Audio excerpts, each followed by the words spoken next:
to sai kuma anan Allah madaukakin sarki ya gaya ma manzon Allah sallallahu alaihi wasallam sifar halin waɗanda suke jayayya a cikin ayoyin Allah domin ya kwantar masa da hankali akan kada ya damu da jayayyar da suke da ayoyin Allah, domin jayayyar da suke da ayoyin Allah ba wai dan ba su ga gaskiya bane, jayayya ce ta girman kai, jayayya ce ta taurin kai, ta cewa ba za a yi ba, ba za a bu ba.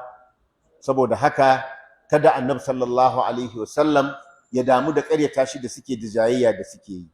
Wato kamar yadda Allah madaukakin sarki yace ma Annabi sallallahu alaihi wasallam, kamar yadda ya ambata a suratul an'am, qad na'lamu innahu la yahzunuka alladhi yaqulun fa innahum la yukadhibunaka walakinna adh-dhalimina bi ayati llahi yajhadun.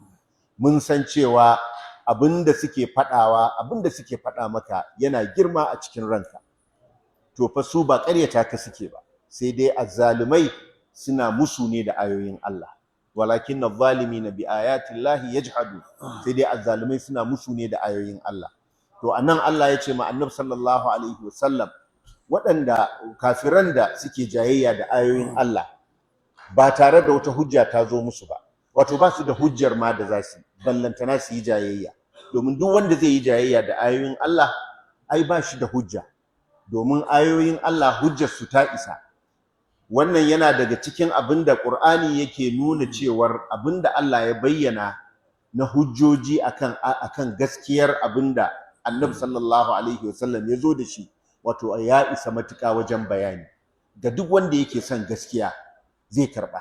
Sai dai akwai waɗanda suke su ba gaskiya suke so ba, ba za su karɓa ba, ba kuma wai don sun taki wata hujja bane, domin suna jayayya ne da ayoyin Allah, kamar yadda Allah ta'ala ya ce bi ghairi ilmin wala hudan wala kitabin munir, ba tare da ilimi ba, ba tare da shiriya ba, ba tare da wani littafi mai haskakawa.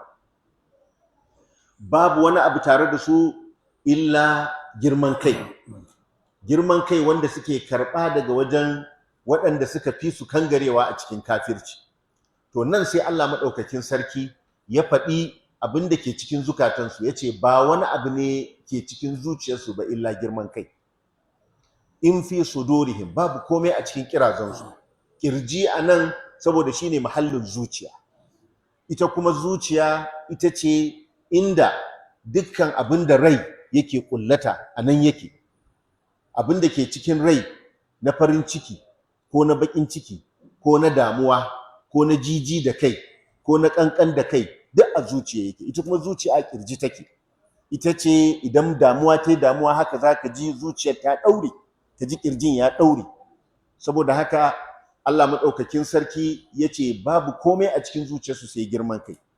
Girman kai shi ne wato abin da yake cikin rai na tunanin cewar kai kana da martaba, kana da daraja da ta sanya ka kai ba daidai bane da wani, ba kai sa a daidaita ka da wani ba, ballantana kuma a ce ka bi shi. Kai daidai da shi ma ka fi ƙarfin haka, ballantana a ce ka bi shi. Saboda haka ba suna ganin wato Annabi sallallahu alaihi wasallam bai isa a ce sun bi shi ba, domin su suna da matsayin da ba su ma sun fi ƙarfin a ce sun yi daidai da shi. Kamar yadda Abu Jahal ya ce, mun yi gasa da Banu Hashim, sun ciyar mun ciyar, sun ɓatar da dukiyarsu mun ɓatar da dukiyarmu, sun shayar da alhazai mun shayar da alhazai, sun sauki baki mun sauki baki.